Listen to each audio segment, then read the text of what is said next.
Whichever one I think's better, I guess. Whichever one I have less bugs in. All right, so recording.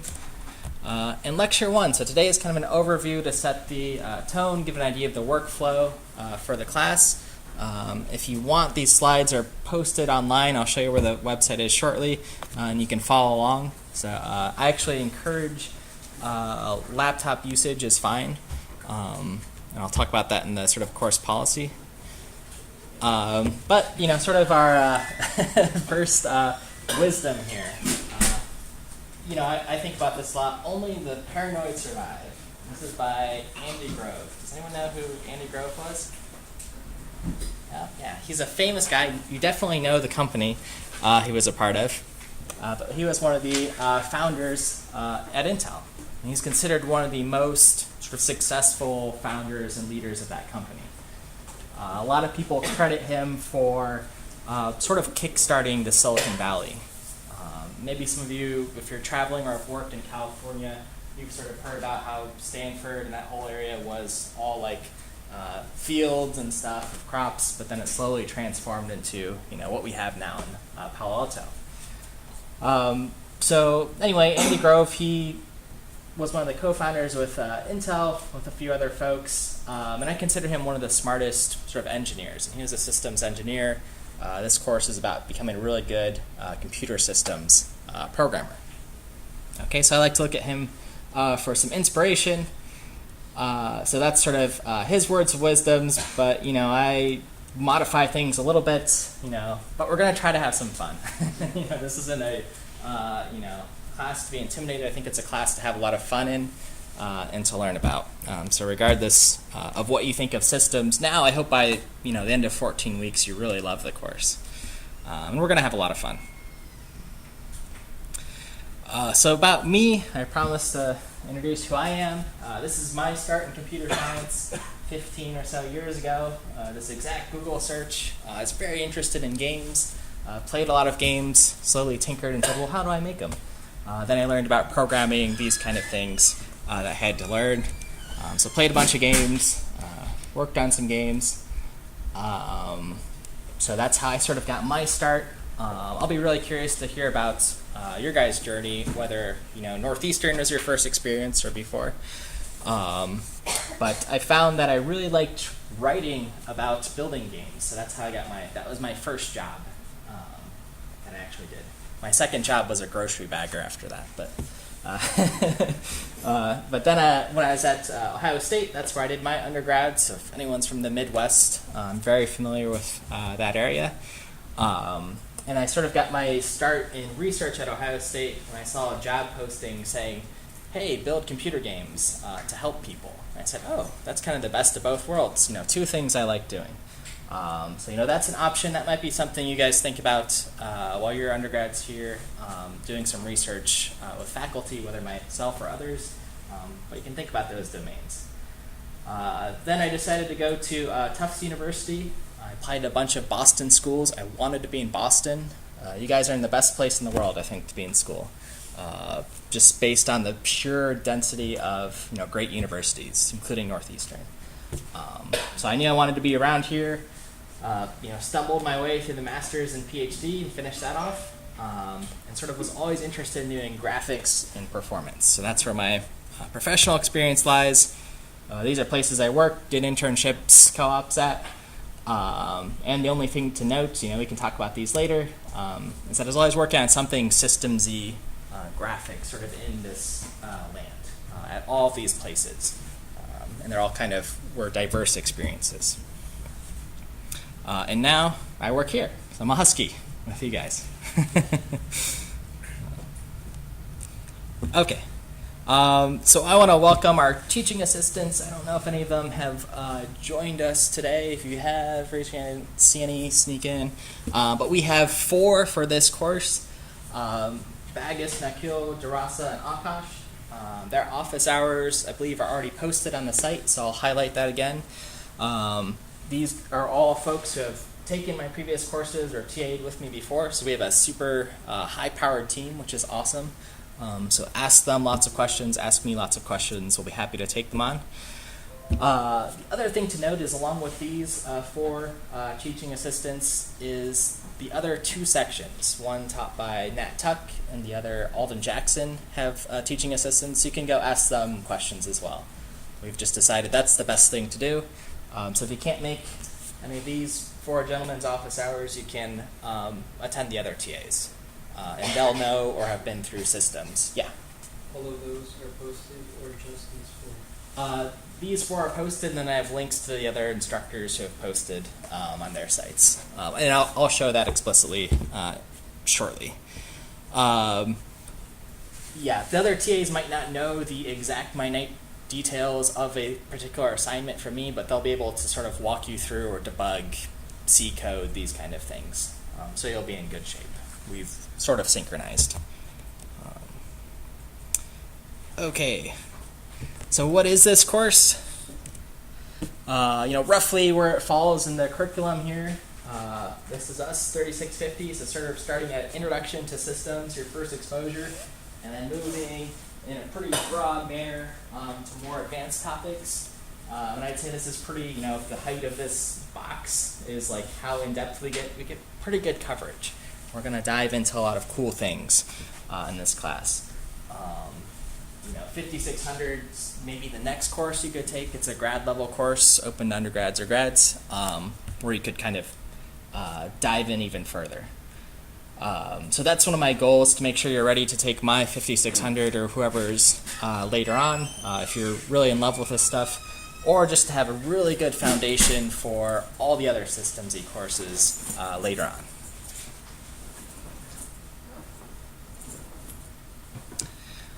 All right, so this course sort of broken down into modules of the things we're going to learn. Again, as I mentioned, we have a lot of breadth here, so a lot of topics. But we're going to start off with our computer system fundamentals. So sort of learning how to use the terminal properly. We're going to get efficient at that in practice. Then we're going to be using the C programming language. That's the foundational language for systems. Still is, still has been the last 40 years or so, and it's not going away. Then we'll get some practice writing assembly. How many folks have written assembly before? Or touched it, maybe seen it in some context? Yeah. What is it? Computer engineers, taking digital logic design, or anyone from here has done that? Yeah, then maybe you've seen it a few times. But everyone will get some practice. Again, we'll start from the start, and I think it's really cool. And then we'll spend time on compilers, really understanding what that process is, what happens when you compile your code. And I think really, getting a grip on those four things will help you no matter what language you decide to use later on. Then we'll jump into virtualization, so processes, how are they sort of managed and organized? How do we have multiple of them running on this machine at once, which I think is a really interesting problem. And how do they not sort of interfere with each other? So we sort of say they're virtualized or isolated from each other. Module 3 is sort of computer architecture, so talking about memory, whatever this thing is, the cache that you kind of are sold on when you buy a PC, faster cache, but what does that mean? Then 4, concurrency, so talking about threads, locking, semaphores, and parallelism. So very likely when you've bought a machine, it'll say like dual core or quad core. We'll sort of understand, well, how do we take advantage of all 4 cores? Are the programs we're writing, are we getting our money's worth if we pay extra money for this high-powered machine? So we'll learn how to program that. Then finally, 5, we'll do sort of persistence, talk a little about file systems, how your data is stored in different devices. And then 6 is sort of at my discretion categories. So particularly debugging, instrumentation, performance analysis. At the very end, we'll touch on those things. Those are sort of my specialties. And I'm a systems guy, so they kind of will leak into all these categories, I guess. So that's roughly our modules and what we'll be learning this semester. And we are viewing things sort of from the lens of an operating system. Okay. What is it doing for us? How does it provide some mechanism for concurrency? How does it talk with the hardware, etc.? That's sort of our lens here. Okay, so I think of computer systems, it's not magic. Okay, so I think for a long time before I started learning C and some of these things, you get some weird error on your machine and you're just kind of, throw your hands up and say, what's going on? Or how did something happen? In this class, hopefully you're going to leave without thinking your machine's magic anymore. Right? Someone had to program it. Someone built up abstractions over time for how to get from ones and zeros to different languages and building cool stuff on our machines. Okay, and I think there's a little bit of art to that in computer science, and that makes this a fun class, almost creative in a way. Once we start diving into it. Okay, so no more magic. That's my mantra for all my computer science courses, but especially this one. With the stuff we're going to be covering. So let's see. As I said, someone programmed things and had to get us started. Okay. So some fun stuff. Okay. So course goals. Let me bring you to the website. So I think I sent this out to an email on everyone or posted on Piazza. But mshaw.io. If you Google Mike Shaw Northeastern is where you'll find it. So I want to walk us through this stuff here. So if I click on this, here's my website. Let's see, let's get rid of these things. The rest is about me if you want to read stuff, but what's really important is at the top right, Fall 2018 courses and computer systems first here. And it's going to default to the sort of schedule. This is where you'll spend, most of your time looking on the, when you visit this. But today I want to visit our course info, and this is where all the information is. Okay, so here, I'm gonna get low enough. Everyone should be on the Piazza forum board. If you aren't, click that link or email me to get opted in. Again, a note that there's two sections of this course. It's preferable you attend Monday, Thursday from 11:45 to 1:25. But if for some reason you happen to be sick on a Wednesday or whatever, just email me and you can come to Thursday or vice versa. Sorry, if you're sick on Thursday, well, I don't know how you're going to figure that out. I'm going to be sick tomorrow. If you miss something or know you have like a conference or one of those, or have to travel for some school event, we'll make arrangements and be reasonable. Same thing with Monday. If you're like, I think I'm going to be sick, I'll, come later after I take medicine, whatever, you can try that. So here's my two sections. My information, my email, Mike Shaw, Northeastern. I have a little thing on how to send me an email, because I get lots of emails. There'll be a slide on that. I think the only thing you need to know is don't expect me to email on Saturday. That's my sanity policy for myself. Otherwise, I'm pretty active. And Piazza is always faster, though. Me or any of the TAs will answer. Office hours in Nightingale Hall with a lot of the other faculty on the first floor. Thursday, 2 to 5, so right after class today. You can start coming, basically. Give me a little time to eat lunch, but 2 o'clock. Or if those hours don't work, schedule by appointment. Totally fine. Always make that an option, right? If you have class from 2 to 5, just arrange something by email and we'll take care of it. And here's the other instructors. So there's Nat Tuck. He's got his website posted here. And if we scroll down, he'll have all the office hours here. I guess he's going to keep them up to date. So you can use his as sort of the master here. And then Alden Jackson, whose session is running at the same time as mine right now. So I'll have his teaching assistants and their information here, James and Savan. Okay, and then here's our assistants and their hours to the far right that have already been scheduled. So again, I think there's already some Thursday hours if you want to visit other folks just to say hi. Okay, so the rest of the description, this is sort of our reading for the day. In short, in this class, we're going to become systems programmers. Okay, so that's what that's about. Objectives are, to have a working knowledge, mostly of C. We might touch a little C++ at the very end.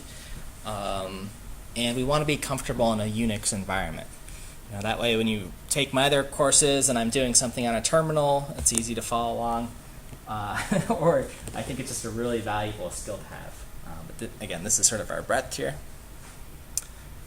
For prereqs, I've set a basic knowledge in GitHub, but we'll actually get some training on that starting today and on Monday during our first lab.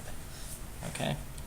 And just, I don't care what text editor you use. I'm going to show things in Vim. If you're an Emacs person, you can use Emacs. If you like Nano, you can use Nano. Anything terminal-based is what we want to start getting practice with. Okay, so your first homework, you'll get some more practice there. Okay, academic integrity and non-discrimination policy. Just reminders on these things is always good. This is a safe space to ask questions and work with your colleagues. We'll be doing a lot of teamwork in my classes, so please respect your team members as needed. An academic integrity policy is, if you're caught cheating, I have to report it, and you get a 0 in the course. This is never fun. I haven't had to do it yet here at Northeastern, so please don't be the first. But I think we have a good group here, so I'm not going to be too worried. But please don't do it. If something, in cases where I've seen cheating, it's usually because you have 3 midterms that week and whatever is going on. Just let me know what's going on in your life and we'll figure out something. So you don't have to do that. And none of my assignments are online because I made them all. So Stack Overflow can't help. Not yet, at least, I guess. Makeup policy. Let's see. If you do have conferences, varsity athletics, university sanctioned things, some really cool computer science related thing, just let me know. And that's probably worth your time doing, and we can make arrangements. So just kind of email me privately. If there's other life events that weren't planned, obviously email me. We'll sort things out. Emailing me for extensions just because isn't fair. There's a 10% late penalty, which I think is sort of generous enough, for 3 days. Typically, I always say yes, but in a really large class, I don't want to be taken advantage of, and I want everything to be fair. So we'll try to, just obey that. If you submit an assignment at 12:01 a.m., no, I won't take 10% off. We'll be reasonable there, but that's that. Accessibility, if you need any accommodations, we have a great resource at 20 Dodge Hall, the Disability Resource Center. So just talk to me privately or send me an email and we'll make arrangements for that. I want to make that available. And sort of attendance and lateness. So for this class, every class at the end of a lecture, you'll have like a little quiz. The quizzes are supposed to be non-stressful and sort of what was the golden nugget from the lecture of the day. So there'll be a few questions. You'll get a flavor of them. Today, I guess there's no quiz. There's a survey. But next Thursday, you'll get to see what that is. Okay, so they're not meant to be stressful, but they're meant to say you attended class and sort of paid attention, and as a refresher for you, what was important from today. And otherwise, we have in-class labs on Monday, so that means I'm pairing you up with someone on Mondays, so you should be here. If you're not here, then you get labs. Let me back up. You get on Mondays, we'll do in-class work, and you have 1 week to complete that lab and sort of submit your work. If you're not here on Monday, then you can still do the lab, but you have to do it individually. So, you want to partner, you want to work with folks on those. Makes your life easier, you get to make more friends, etc. Okay. Almost through this stuff. Course policy, so in-class activities, those are our little quizzes at the end. In-class labs, those are Monday. Again, you have 1 week to complete them. That means when you come the next Monday, all of your work should be submitted before you start class. There's a little exam quiz sometime towards the end of the semester. Let's see, on the schedule I have it November 28th and 29th is when the quiz would be. That's done individually, and it's supposed to be meant to sort of get you to think about, what did I learn in systems? Okay, if I'm going on a computer systems interview, I have this sort of study guide. So that's why we do it before the end of the term, then I can grade it and I actually give you back the exam I can look at. And then the rest of the bulk is however many assignments we end up, probably 10 or so. Grading policy is roughly here. I won't make a 99 an A, but a 92 might be an A, we'll see. Just sort of how it lands. So I won't make things worse. If there's snow days, that kind of things, we'll sort of adjust things, but I'll try to keep the train moving, whether that means recording lectures at home or something like that. I want people to learn as much as possible. Occasionally I get sick, so I try not to do that too often, but okay. Expectation for this class is assignments are fair, but sort of difficult, so get started as soon as possible. I talked about 10% late penalty. Assignments do have to compile, otherwise they don't get credit, right? If it doesn't compile, it doesn't do anything. If an extra comma or something slipped in, those are things you should email me about, and maybe that's okay. I might take a few points off, but I won't give you a 0. For regrades, or if you want to fight for your points, you can do that, but you have to do it within a week of when you got your assignment back. And I encourage that. Your grade is sort of your currency here, so do that, but just do it on a timely, within 1 week. Before, when I didn't have this policy, it would be the last week of class, and I'd get sort of homework 1 being challenged. It's like, I don't remember how I graded that fairly, so that's the other reason we have to do it. If you're waitlisted, keep attending class so you don't fall behind. You can talk to me after. That's sort of the gamble with waitlisting, I guess. But email your advisor, whatever, make sure you get in. I don't have any control. There's no extra credit in this class, but this is a class, all my classes actually, I don't care if you do more on the assignment and want to get creative about it. So sort of hit the requirements, be creative if you're really passionate or enjoying the assignments, take advantage of that. Build something cool that you could put on your portfolio later. Let's see, in-class work is in class, so you can't make it up later. I ask for things like, I'm fine with laptops, I encourage them. No Facebook, cell phones, that kind of stuff. It doesn't really bother me, but I think it'll bother the people sitting behind you. So that's the reason. And final thing, we made it. Everyone needs to see me during office hours. This is how I get to know and remember your names. That's one reason. Then you'll know where my office is. So if you do need help, maybe you're just coming for help anyway, an assignment. You should get used to coming to office hours and visiting your professors. We're here to help. And finally, I want to know how I can help you achieve whatever you're trying to achieve while you're here at Northeastern. If it's something very systems-y or graphics-y, I can probably point you in the right direction. If it's not, I can point you to the right person. So we'll figure that out. I want to know. Okay, any questions on the course website stuff here? Yes, yeah. So for the assignment, if it doesn't compile, you mean you get 0, not even for the partial credit? Yeah, that's typically the case. So this is a very, if I run your code, again, if a comma or something sneaked in, probably fine. I'll catch that. If it takes me more than like 5 minutes to debug it, so I've got about 102 students or so I can spend reasonably, 5 minutes per assignment grading it. Has to be quick for the turnaround between me and the TAs. Yeah, that's typically the case. In the past, okay, maybe you won't get 0. Maybe you'll get some points somewhere in the rubric. Not, yeah. Just make it compile. That's my short answer.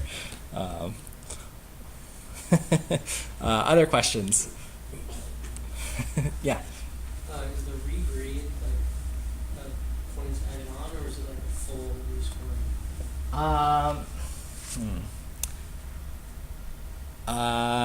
Typically it's a full rescoring.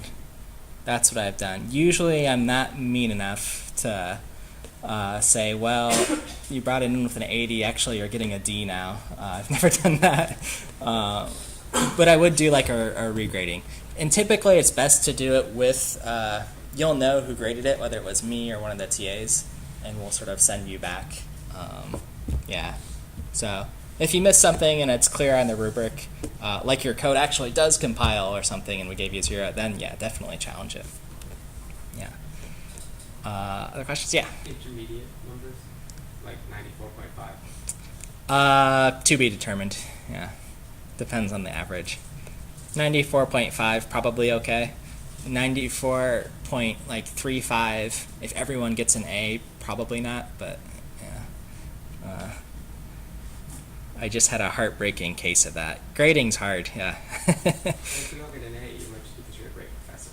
Oh, okay. Well, that could be. Everyone gets an A. All right, cool. Other questions on course policy stuff? This is, for the most part, I'm never going to change this. It's very unlikely I'll change anything on here, unless it's to your benefit. All right, cool. All right, so that's course goals. You can ask me more questions later. So the note on teams, as I mentioned, Monday we're working in pairs. I do them sort of pseudo randomly generated. Does anyone know why I do that? Yeah. Is it to enforce you not working with the same person twice? Yeah, exactly. I want you to get to know other colleagues, right? You're going to be with 50 other systems programmers here. You'll get a better sort of diversity of experience. Whether that's, right, it's possible in teams not everyone works 100% well together. But, when you go in the real world, you don't get to choose your teammates either. If you want to work for Intel, well, you don't get to fire the 50,000 people there, right? you go in. So yeah, I think it's to your benefit to do this, and you achieve more as a team, of course. Materials for this class: a laptop's recommended. We could probably figure out a way to get laptops rented from Snell Library has them, I believe for 24 hours. So if you need them for that Monday, you can do that. Otherwise, come talk to me and we'll arrange something. And I don't care if you have Linux, Mac, Windows, whatever. Chromebooks are fine. Basically, we just need access to a terminal, and then we're good to go. Course textbooks, the one I'm going to be sort of assigning readings from, or you can use as reference, is free. It's the comment book, the one in the top left here. So if you check that out, today I said, read chapter 2, so that's just here. And then there's a free, PDF. This is actually pretty well written. It's by a husband and wife at Wisconsin, University of Wisconsin. And I think it's actually a really good book. You could read it like on your commute to class, on your phone, whatever, to read it. So I really support that book. Other handy books, the C programming language book is pretty good. That's the language we'll be using. You'll look at it and say, wow, this is from like 1999 or whatever, but still relevant, still one of the best books. It's written by the guys who wrote C, Kerningham and Ritchie, which we'll talk about them later. You can probably find, so these are the things I don't want on like recordings, I guess, but you can probably find this one like as a PDF somewhere. So again, it's worth buying it to support them, but yeah. So those are really good.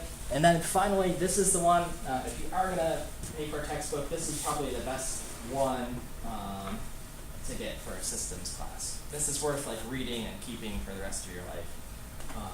Really good job with some Carnegie Mellon folks who wrote that book.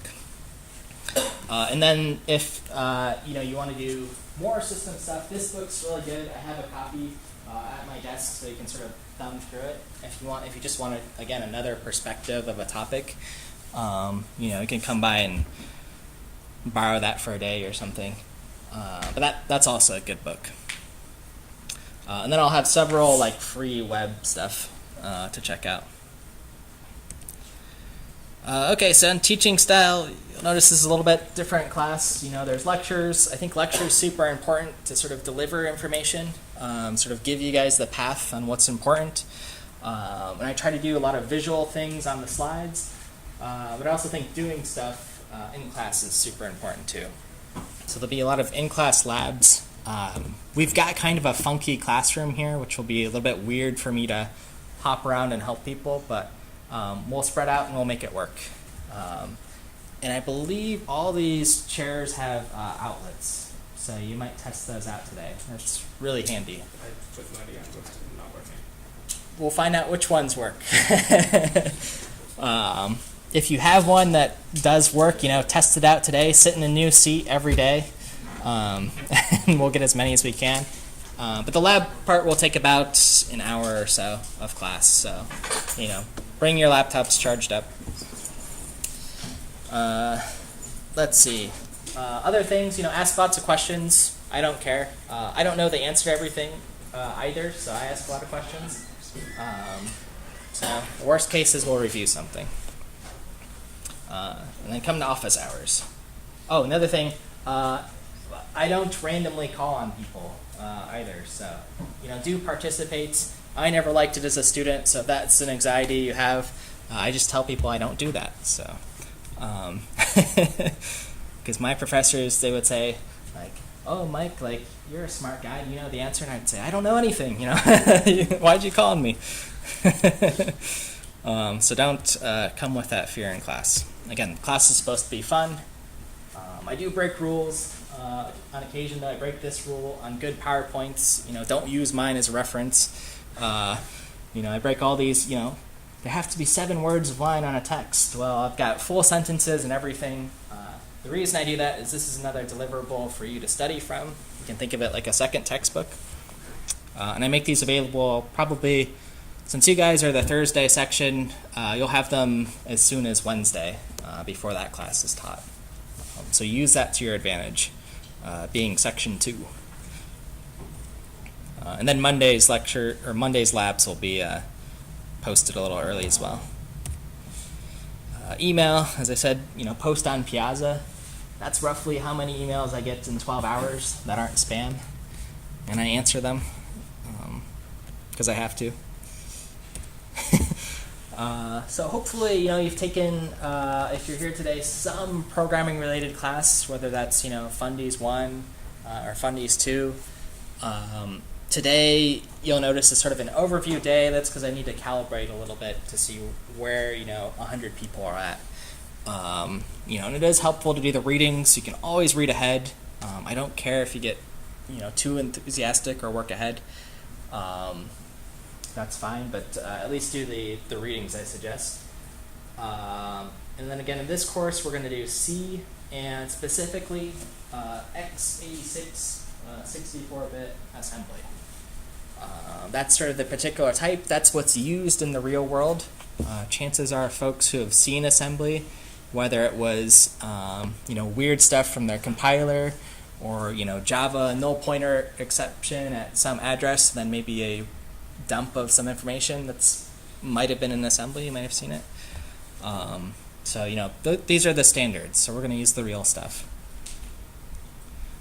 And I know there's other maybe you've tried some of these other systems languages. They have their sort of niche and purpose, and we'll talk about some trade-offs in class. But we've got to learn C really well first, C and assembly, before we know what those trade-offs are.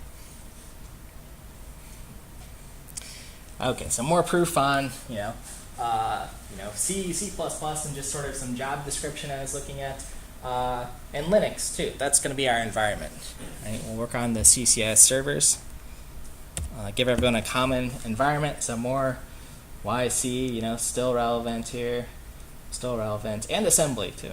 So, people want these skills. And, these are a little bit hand-picked examples, of course, from Qualcomm, AMD, Intel. But you get the idea. All right. Questions on that? All right. So, diving into things a little bit here, thinking about what exactly is C. So let's just sort of take a peek. Here's what a C program looks like. So I'm compiling on the command line. So I've typed out clang hello.c dash lowercase o and hello. And then written this program. So clang is a compiler, okay, just like if you've used the Java compiler, Javac or Java-C. We'll use both clang, some people call it CLang, it's really called clang, and GCC. Those are our two compilers. We'll kind of switch back and forth as we need. But that's our compiler, and then our input is the name of the file, hello.c. Which is just some text-based source code, right? That's this little line here.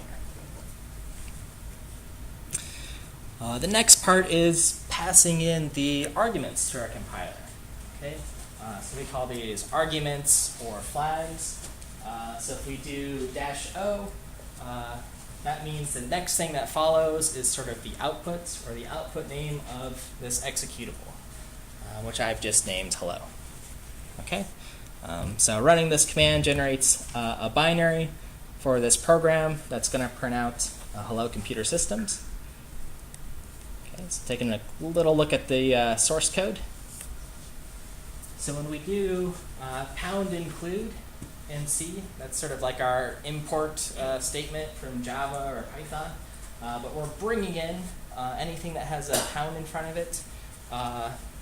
This is sort of interpreted by this step called the preprocessor. So it reads through our code and says, okay, there's something with a pound. What do we do now? Okay, we're including something. What are we including? Well, the standard I/O. So STD for standard and I/O input-output library here. And that's a header file that has sort of our interface. Okay, so someone's previously written a library of code here that has a bunch of input-output functions. And we want to bring that in. One of those input-output functions is the puts command. So this puts a string of text out to the terminal. Other ways to do this is with printf command. But this is another one. Okay, so when we do that, it's going to print to standard output and onto our terminal. And then finally, we return. Okay, so this is our function, int main, and we're returning a integer 0. Okay, and main's a special function. This is our entry point for us as programmers, where we know the program's going to begin. Okay, so not too bad, right? C is just another sort of curly brace language with the little braces for scope and these sort of things. Okay, so that's C. That's all there is to it. Okay, but even in that little example, right? We can talk about quite a bit in just this little line of example. The thing with a pound in front of it. But what we really want to understand is this picture. Okay, so this is the full. How does software get compiled from that text all the way down to some executable file, right? Something we can double click on and run for us. So this is sort of where we're going to start the class. Just, this class in a way is taught in pictures. maybe 3 total, and this is our first one. We want to understand really in depth what this diagram is. Okay, so how do we go from our source file to the preprocessor to this other thing that's, the .i file, okay, we'll figure that out, and then compile to assembly, and the assembler is actually the thing that does some work to build this thing called an object file, and then it's eventually a file. Okay, so there's a lot going on under the hood, again, and it's not magic, but we're going to find out on each of those steps. Okay, so if you want to do a little exercise to see what the compiler is doing, and we'll do this throughout the term, you can actually sort of see all these intermittent steps that are taking place, right? Rather than just going from source to binary, we can make our compilers take what was written in C and translate it into the assembly code. Okay, so totally different language. And that's with the -S flag there. Okay, and then we can just also use our compiler to take in assembly and output a binary file. Okay, as long as it's legal assembly, that's fine. We might want to generate this thing called an object file. Okay, so we can just compile our source straight into this object file. And then that's one way I can share them with friends. Okay, so that's the purpose here.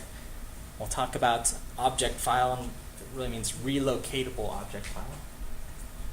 And we can actually peek into some of these object files. So I can view the object file. If I look at it with this NL command, it'll print out sort of some unreadable binary. But I can also use another tool called objdump to sort of dump out what it looks like. So I'm going to do a little terminal action. Every once in a while I'm inspired to do some live coding. So I want to just show you. All right, let's do our hello. So we include our library. We're going to print something out. Hello, everyone. Compile it like this. Does it work?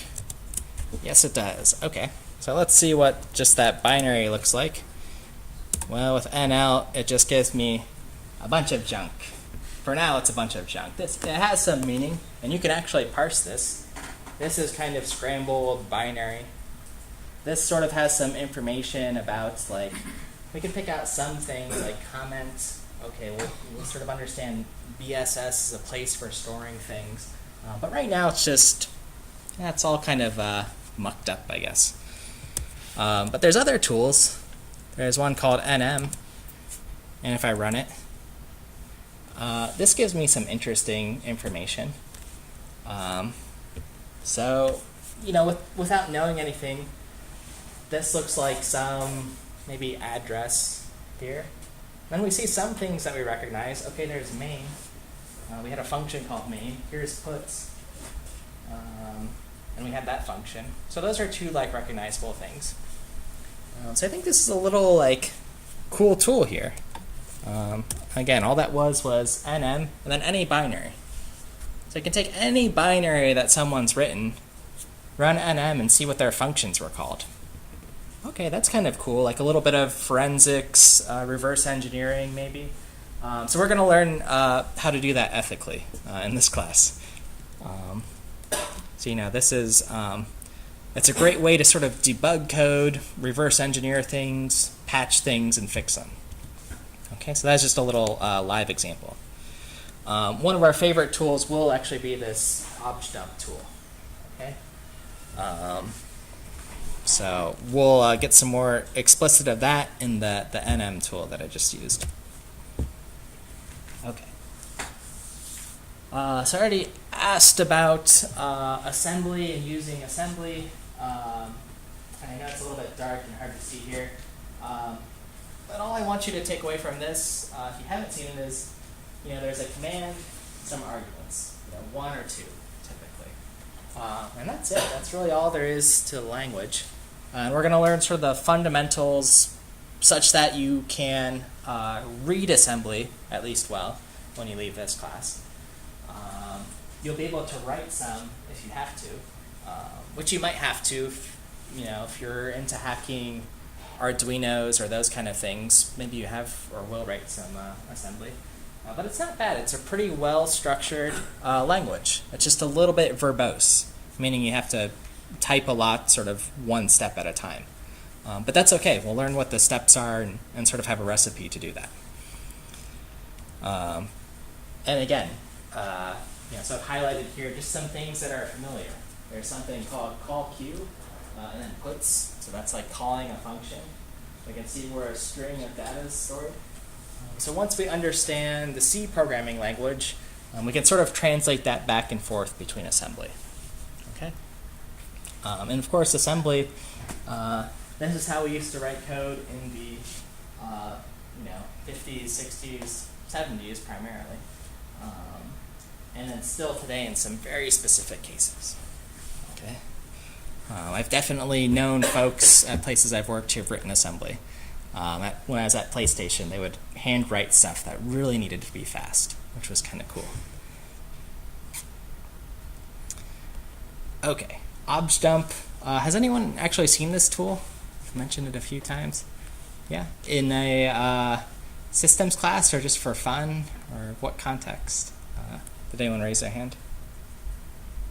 Yeah, sure. Just for fun. Oh. You would say, but for jobs. Oh, cool. Okay. Yeah. So we'll get some practice. Then everyone will see it. Just sort of curious. And again, this is the stuff I pointed out. You can pull out some useful information. What functions are sort of embedded here. All right. Again, no more magic. All this information needs to be somewhere. It's in the binary. How do we look at it? Okay. So I think compilers are super neat.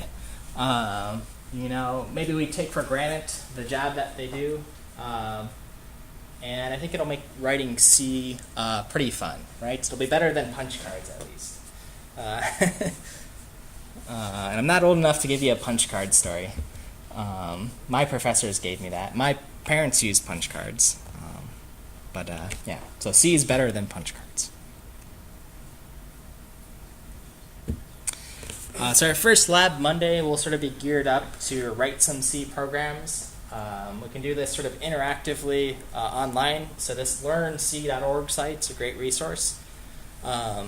You can actually, again, hop over there if you want to start doing something this weekend if you've got extra time to get sort of practice in C. But we'll revisit this shortly. For the first lab, it'll be your expectation that you're writing your first C. Okay, so I talked about this course sort of in pictures.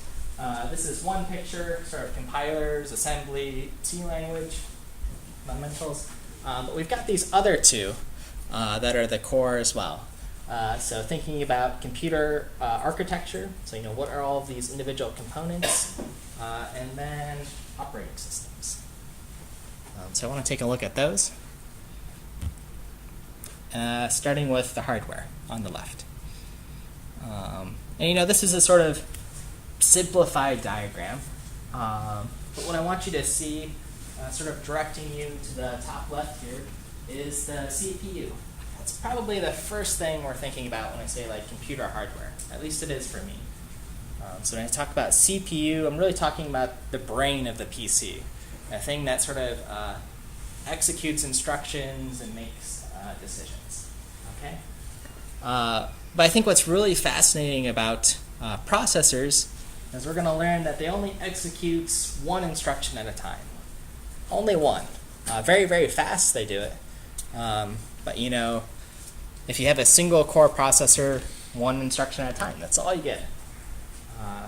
Then we'll sort of understand, okay, these modern CPUs give us 4 cores, so that's like having 4 brains or 4 people in a room that can do 4 things at once. Tentatively. Okay. And typically when you're buying a laptop or desktop, maybe you're buying it for some need and you want it to be fast, right? You want to play games or something or watch videos. So we measure the CPU speed in megahertz or gigahertz. Most of our machines are 2 gigahertz or whatever. And that's one metric for how fast a CPU can be. Okay? So we'll look at this again in a bit.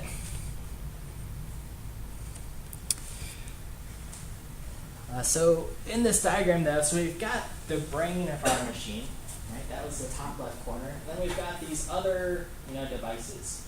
And then we've got the paths between them. Okay, so anywhere there's an arrow on that diagram, that's what we call a bus. Okay, so a bus transfers information, just like a bus, in the real world, transfers people back and forth. And you can imagine for how fast our machines are, a lot's going on, and we need to figure out how to sort of synchronize things. Okay, so how is information sort of managed? How do I pass information from, my graphics card, back and forth between my CPU or my hard disk? Okay, and I think that's a kind of one of the fun challenges. How to do that quickly? Okay, so that'll be our next picture we look at. And finally, thinking about operating systems next. Okay. So I guess before I talk about it, we've all used them. So what is an operating system? How would you sort of tell me about it? Yeah. Interface between the hardware and the software. Okay, interface between the hardware and the software. Okay, yeah. Operating system does a lot of work for us then. What else would you say about operating systems? Yeah. The same thing, but more abstract, the interface between resources and the client. Okay, so we have, so we don't want to manage how much, CPU is dedicated towards Chrome and how much is dedicated towards, an email client. Okay, so it's doing some management and it's provided this interface. Yeah. Anything else? That's a pretty good summary here. Okay. So, it's one of these things for sure. And there's many different sort of flavors of them. Linux is sort of where we'll live here in this class. Windows, of course. BSD, which is sort of Apple, I guess. And they're actively developed, right? So, again, if this is your favorite part of the class, you might work at one of these companies, right? Microsoft, and work on Windows. I know folks who do it. I know folks at Red Hat. They're here in Massachusetts, so I think this is a fun part of the course. Now, what it is, okay, so if I'm just looking at the picture, based on your classmates' answers, there's hardware here, operating system, and then our software and user. Okay, so it's sitting in between hardware and software. I agree. And that's sort of the definitions I've come up for. What is an operating system? Okay, so it sits between user, program, and hardware. Secondly, as mentioned, it's a resource manager and allocator. Right, it takes care of a lot of nitty-gritty details. It's sort of like a conductor in an orchestra. There's one of them moving things along. And so you could also say it's a control program. Okay, so it's going to control the execution of the programs that we're running, and hopefully prevent errors and improper use. Okay. Has anyone ever gotten a null pointer exception? Okay, yeah, hopefully everyone. But so that's the operating system sort of stepping in and saying, hey, null pointer exception. You're trying to access something your process shouldn't have access to. Okay, so that's the OS doing that. It's sort of flagging something is wrong. Okay, so here's another view of sort of the same diagram. You've got your hardware, your operating system, some software, and then the users, interacting with that software.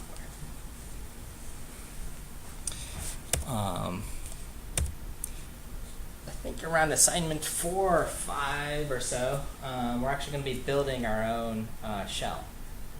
So command line shell, command prompt and interface, a terminal. Those are all the same names. That's basically what I was doing here, right? Typing things into the terminal. Okay.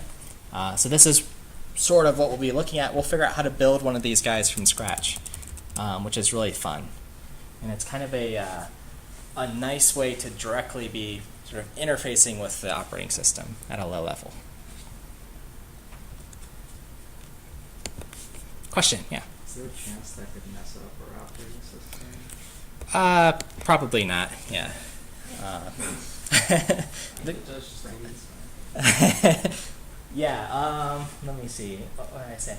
Yeah, very unlikely. So we're going to learn. Operating systems also provide this nice sort of protection, right? So if you've ever had a program crash on your system, usually the worst thing that happens is that program crashes and you restart it, right? So operating systems provide us with this sort of nice virtualization. It kind of says, hey, you're a process, you belong exactly in this nice box, and if you misbehave, we're going to take you out of that box and throw you away. But you're not going to touch anything else. The sort of mechanism for that is something called virtual memory. That will be another sort of theme in this class. But we'll figure out how to divide things up fairly. The other way to think about it is if you mess up on something on your machine, right, it doesn't mess up everyone in the classrooms. If we think of all of us as processes with one brain and so on. That's a good question, though. Yeah, I don't think we'll be able to ruin anything on our systems in this class. I'll give you a warning if there is. Now, if a lot of people are working on the CCS servers at once, that might slow things down. Maybe we've all experienced that in the past, but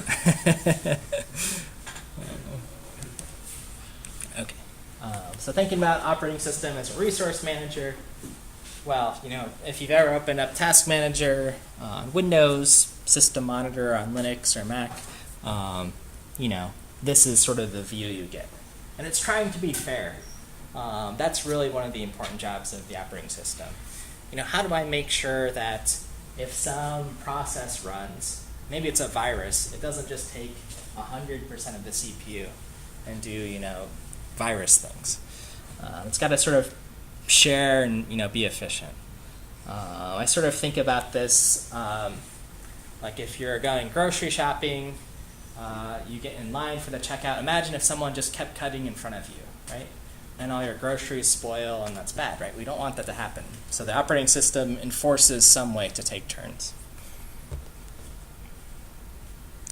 And the analogies will get weirder and weirder as I go on, but hopefully helpful. Okay, so there's two common sort of operating system families, POSIX in Windows.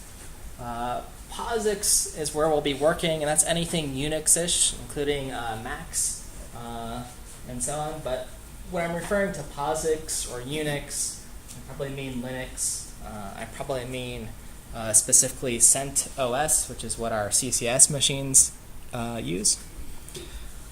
But of course, beyond these two big families, these are the ones to be familiar with. But there's other very domain-specific operating systems. Right? There's operating systems designed for your microwave, for small embedded devices, for your smart fridge, etc.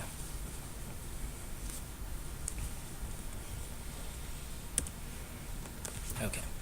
And again, just the millionth note, we're going to work on everything on CCIS. That way we have some common sort of infrastructure. Okay, so on to Unix and Linux. But there's another. Okay. There's something called XP6 as well. So thinking about POSIX operating systems.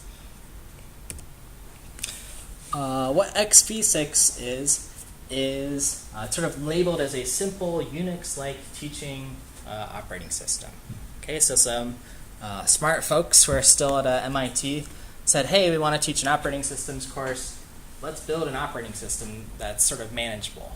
Right? Because Linux is about in the range of, it's in millions of lines of code, like maybe 10 million. So that's harder to distribute to everyone individually. It's very massive. So they built this small Unix-like operating system that's about 10,000 lines or so. So that's something we can look at in class and navigate. So I don't even consider it a teaching operating system. I just say it's a small and manageable operating system. Because what's cool about this is they actually just based it off of Linux and just took a few parts that were important. That way, if you get familiar with this, you can apply it in the real world in some way. Right? You can hack on Linux after this course.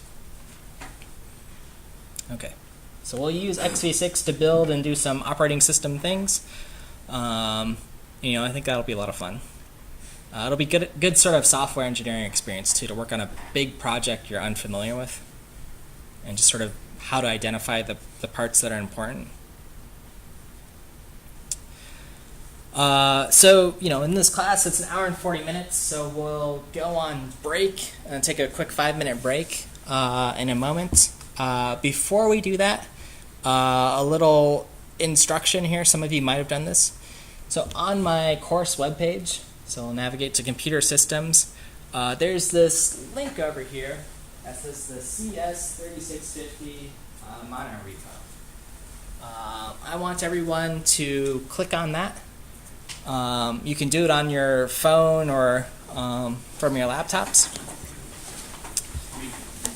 Yes, yeah. That's supposed to be from our private GitHub accounts, right? So I can do This can be from whatever GitHub account you want. Yeah. Okay. Because the link's through GitHub.com, not the school server, right? Oh, yes. Yeah, it is through GitHub.com. Yes. So, yeah, do it through your GitHub account. If you don't have a GitHub account, you can create one. And basically what this is giving you is access to all the assignments. I'll show you what it looks like in a second. Let me highlight this link here for you. It's on the schedule. This will give you this will give you specifically a repository in this class, and it's private to you, so no one can see it.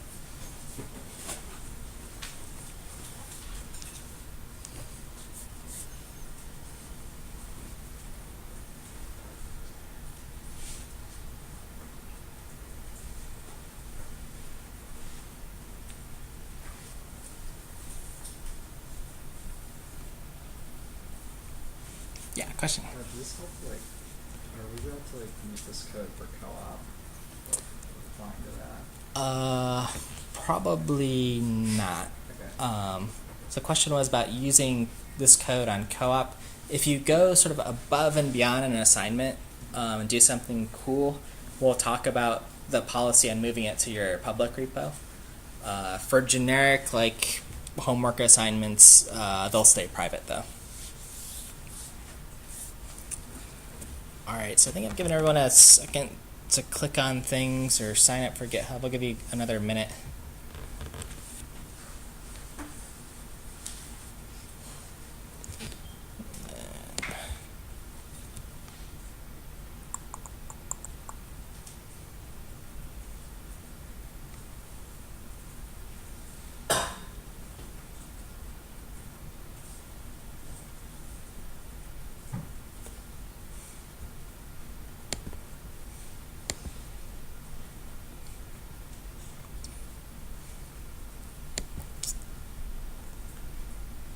All right, so let me take 2 minutes of your attention just to show you what the repo looks like. If you're getting set up, you can kind of finish it on break. But basically, you're going to get something called, fall 18 systems mono repo hyphen, your name. That's what the sort of URL will look like. Then you're going to get this page here. Right now, it's just got a README, so read this. The information it has, so for your partners, for your Monday labs, that's at the front page. So whenever you click on that, well, for Monday, everything's going to be sort of individually done. You can work with your neighbors or whatever, but other labs, you'll have your groups here. Okay, so that's just knowing about that. There's a little tutorial here on learning Git. It's interactive, so I recommend doing this, again, if you're not comfortable with Git. It takes maybe 15 minutes or so. Monday's lab, I'll do a little sort of workflow as well. How do I use Git? I might even record a video about it just to make life easy. So we use Git because it's a good real-world skill to have for this class, and it's easy for me to sort of monitor your progress. You'll never have to email me your code too. I'll just look on your GitHub repository, which is also nice. So we can't upload, as the question was, anything from this repository for prospective employers to see, unless you sort of go above and beyond an assignment, which has been common for the shell assignment. That typically is one where folks really get into and add lots of cool features. So if you do that, that's like a privately email me and we'll take care of how to do that. In my other classes, if you have final projects, those we sort of make public by default because I want you to show those off. And then again, note on logistics. Everything done on this repository will be done through SSH. So let me give the quick demo of what that means. So you can refer back to this. So I'll SSH my CCS name at login CCS NEU edu. Okay. Then I'll ask me for my password, which no one can see, which is good. And then now I'm on CCS's machines. So I was working locally up here in my terminal, SSH'd in, which connects me to CCIS, okay, some other server. Okay, so what do I want to do now? I want this actual repository, so I'm going to clone it. So Control C here on that URL, git clone, paste it in. Oops, what did I do here? Is that, oh, it already exists. Hold on. Make directory temp. So I'll clone it somewhere. It'll ask me for whatever name you used on GitHub to register and your GitHub password. And if I look in this directory, I'll see my mono repository. Okay, so I'm going to change directory there, list the contents, and then I see that README file. Okay, that has all the stuff in it. Okay, so that'll be the workflow. This is captured on the video. I'll exit, and we'll do that again Monday. So that's an idea. Then you'll work from there, and then as you make changes to files, we'll push them into your repository. And then I'll see what's on the web. So anything that you see on your page here, this is what I'll see and I'm able to grade. Okay? So that'll be your sort of mission. Figure out, did I make changes that I can see here? And you can clone your repositories as many times as you want. But you sort of have to make sure you keep them in sync and these things. So we'll talk more about Git later. Okay, final thing. So we'll take a 5-minute break till 1. During that break, if you can, finish getting signed up and edit this file. So click on this little edit icon and add your name here so I know who you are if your GitHub name's not your name, and your phonetic spelling of your name. So, sort of spell out Michael Shaw or whatever your name is so I can pronounce it properly. And we'll resume at 1. So you can get up, stretch, get water, whatever. Check your phones.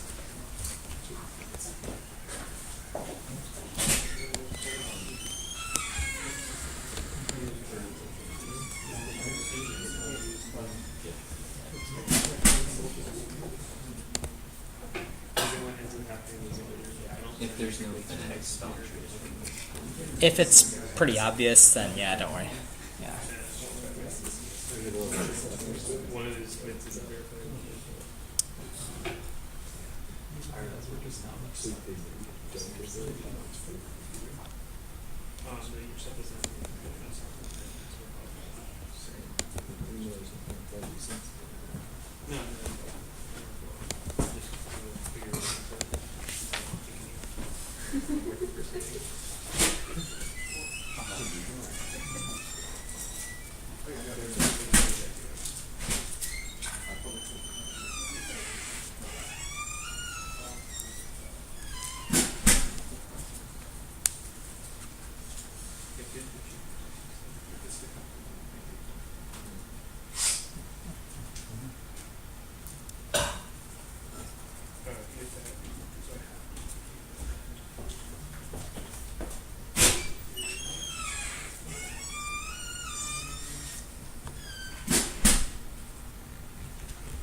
All right, folks, I'm going to bring us back together for the last 25 minutes of class here. So hopefully we got kind of set up there on GitHub. Thank you for doing that. So kind of moving on a little bit more with the sort of who, what, and why of Linux. Linux is likely new to a lot of folks. You know, what it was is sort of, it's this free operating system that was built mostly by Linus Torvalds when they started, so he's sort of a figure to know. And there's a lot of different flavors to it. So there's Ubuntu, Debian, Fedora, sort of the more popular ones.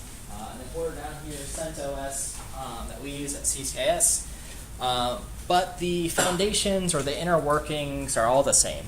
So the different flavors are mostly just what it looks like, the style, what the default applications are.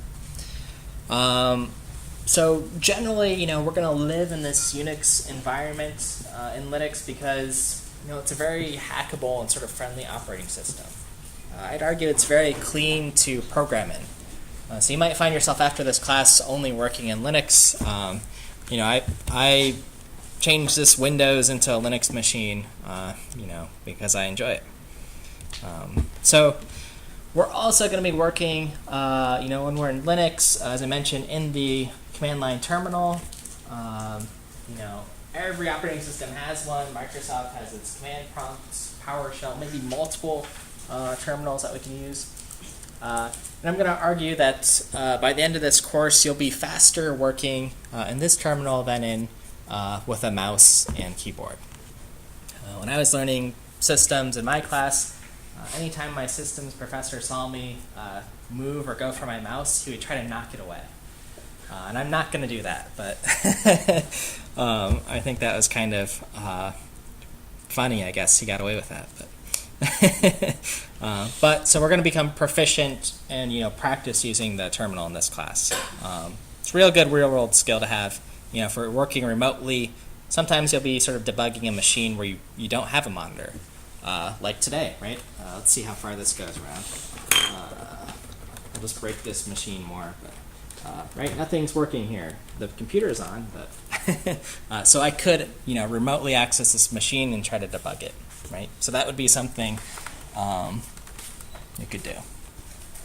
Okay, so some examples of different commands that you can run on the terminal, and that you'll be running all the time. I'm going to sort of do them live. ls lists the contents of the current directory you're in. Okay, so if I'm in this terminal and I type in ls, well, this is my downloads folder, so there's going to be all sorts of, you know, things that have popped up here over time. But you can see from within downloads, you know, here's all the files. CD is for changing the directory. So if I want to move from downloads, so CD. 2 dots moves me up a directory. So let me do that.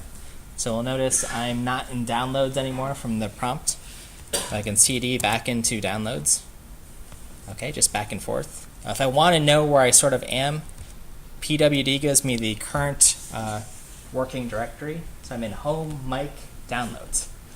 Okay. CD with a single dot sort of starts me at my root directory. So CD, from where do I want to move? Just dots. Well, that doesn't move me anywhere. And I can move multiple directories at a time. So I could do home, then I hit tab to autocomplete, start typing mic, tab, then I'll hit tab again, see what my options are. Okay, lots of options. Let's go to downloads.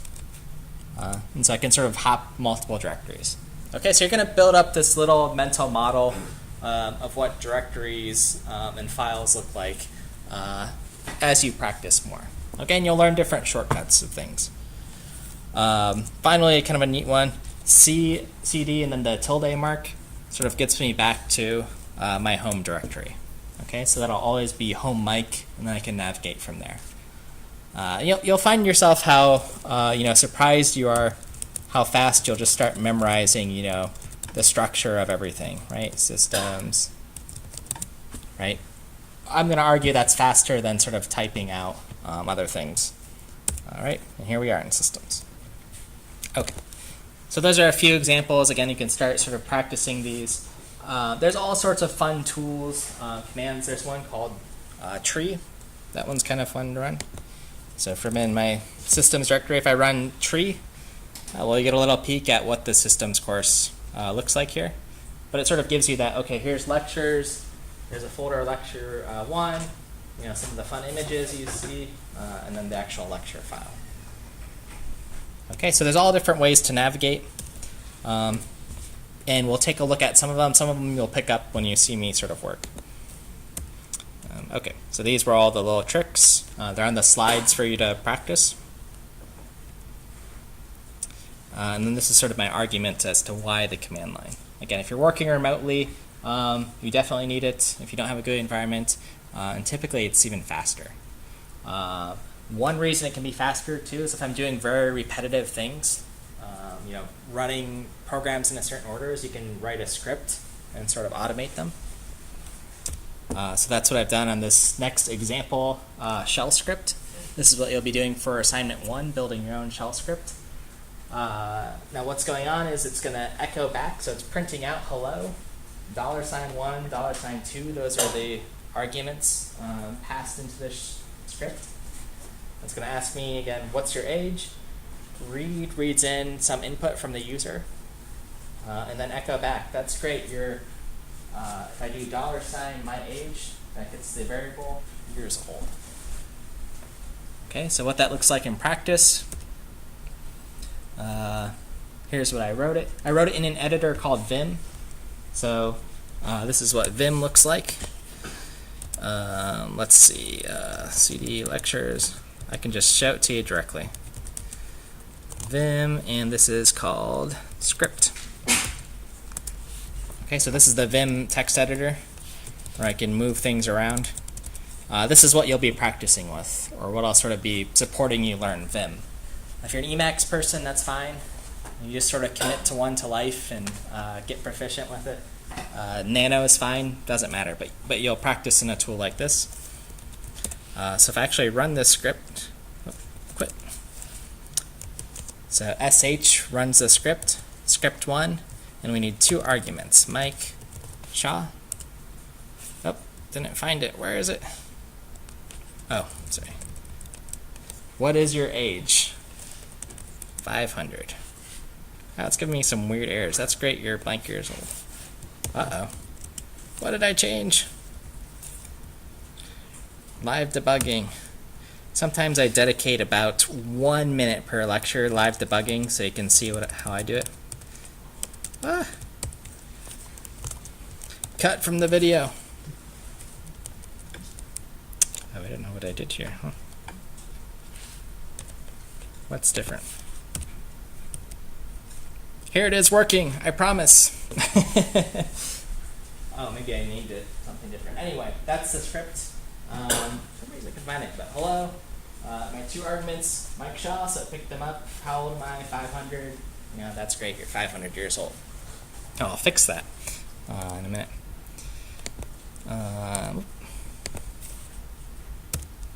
Okay, so I showed an example of SSH and how to log into the CCS machines. That's what we'll be doing. Again, working on our sort of common framework. So I'm somewhere else in the world after I've successfully SSH'd in.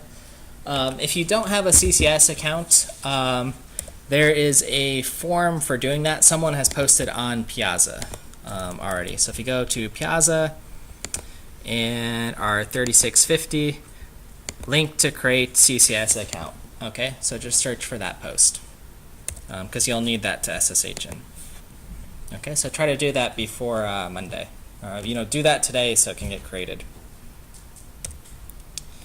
And then, it's nice to always exit. Okay, so this was a lot of commands in like a short amount of time. What's also cool about the terminal is something called the manual pages. So let me exit out of here. Man. So man short for manual pages. And then, one of these commands, SSH. I just type that in, what the command or the program is, and that gives me this whole nice help file. Okay, so everything I can do with SSH. Man, ls. What's that do again? Okay, here it is. Man, how did I learn all those shortcuts? Well, cd is a built-in function. Doesn't show it. But maybe man, let's see, tree. Okay, here's the tree command. All the different options. Okay, so we'll get sort of proficient. Man, even some of the C commands here. Okay, so that's one way to do it. In our first lab, we'll also work on setting up a virtual environment if you want to just work locally on your machine in a Linux environment, so you don't have to connect to CCS, or if you don't have Wi-Fi or whatever, you can do that. So that'll be part of lab 1. And we'll use a tool called VirtualBox. So VirtualBox, here's my Windows system, and within this application, it's emulating a full operating system. Okay, and that's kind of neat. Then we have 2 environments. Okay, and then once you have your virtual environment, you can get to a terminal, do all these terminal things. Okay, so then you can follow along directly with me if you like on Ubuntu. Okay, so that's kind of the gist of things. We got a little terminal overview. So I want to do 2 things. I want to play this video for you. Every class will typically have some video, at least during the lecture. This is what's known as the megahertz myth. I'm going to see how loud this gets, and we'll have captions. 7 gigahertz Pentium 4. Let's see, can folks way back in that corner hear anything that was said? No, okay. And in the showdown, whoops, sorry. Let's see. In the showdown, I'm going to narrate it at 2 times speed. We're going to revisit this video here. I'm sorry, yeah, the audio is nothing's working in this classroom. I can go there. Okay, so basically Steve Jobs, he's a big salesman. This is Apple's chip here, and that was Intel's chip. Apple's chip runs at 867 megahertz. Intel's runs twice as fast. Okay, so he's going to bring out his engineer and say, well, why is Apple's chip, which runs half as fast, performing better? Okay, so that's sort of the gist of it. And let me let it go here a little bit. And he calls this the megahertz myth. Okay, so one thing I was talking about is megahertz. That's how fast your CPU is spinning. So that's sort of performance. But this gentleman here, Mr. Rubinstein, who's a Apple's senior engineer, says megahertz does not equal performance. I say, okay. So I'm going to speed this up. I'm going to just speed it up to 2x here. And this is worth watching. We're going to watch it again and see if we believe it after in 14 weeks. But there's other trade-offs, right? Frequency, how fast you're spinning. This thing called pipeline stages. Number of functional units in your cache design. Okay, makes sense. There's a lot of things in your PC or computer that would affect performance. Okay, so he's going to go on and on and on. Okay, so here's a bunch of different machines, and his argument is he's going to talk about, in order for Apple's machine to execute one instruction, it has to go through 7 different stages, right? If you want to add some number, it takes 7 different stages sort of to add that number. For Intel's, it has 20 stages. Okay, more stages, takes more time. That sort of makes sense. So this is what he's arguing. They have a more efficient, shorter pipeline. And we're going to see this great animation here shortly. Here's a simple pipeline. Fetch an instruction, what I want to do, decode it, figure out what it's doing, execute that instruction, and then store the result. And you can tell this video is from like 20 years ago based on the resolution, but that's sort of a pipeline we'll revisit. Here's a little animation. So we're going to see these little green rings sort of go across, and those are instructions. Apple is on the top, Intel is on the bottom. And I say, wow, Apple is going really fast. Okay. And those are different instructions executing. Longer pipeline takes longer.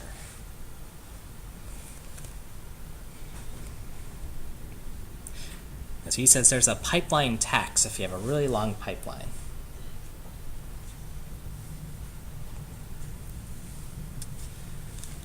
So we're going to see what that tax looks like in the form of, there's going to be some red rings here that show up. And I'll slow it down for this. So you can observe what happens anytime a red ring occurs. On the Intel one at the bottom, oh, it empties. Okay, you have to pay some tax. So what happens in our programs anytime we have to sort of branch, so anytime you have some conditional statement and jump and do something else, you have to pay this tax. Okay, that's what he's explaining. And if you have a very long pipeline, you're sort of paying in a lot of these green coins, right? They get taxed and put back. So Apple wins again.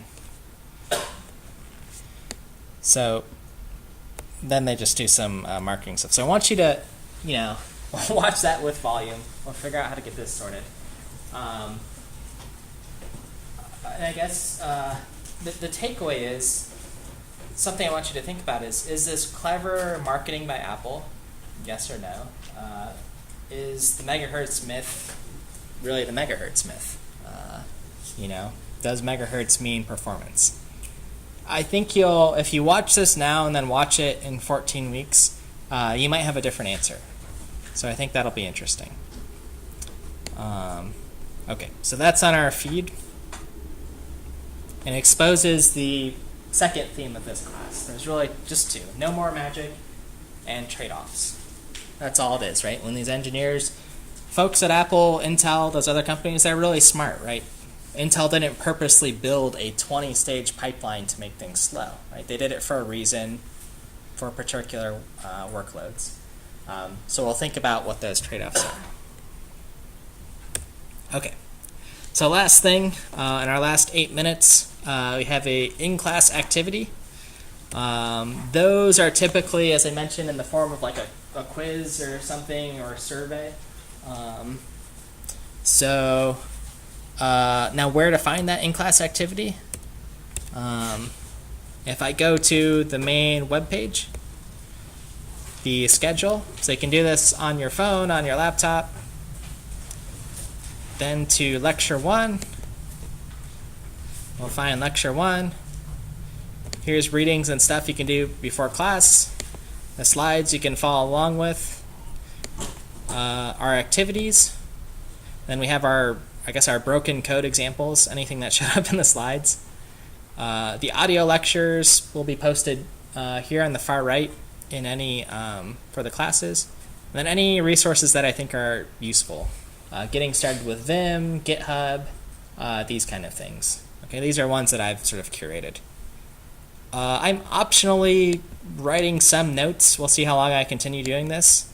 If you want the lecture sort of written out in book form, I've started writing stuff here, so you can read that if you like reading things. But otherwise, the important thing is this little in-class activity. So if you click that, I've got to open it up. Okay, let's see. And this is just a survey. So fill out your name, last name, Husky email, some information, and once you're finished, you're dismissed. I'm going to hang out a little bit if we need to chat about anything. And then we'll see you in Monday. Bring your laptops for lab.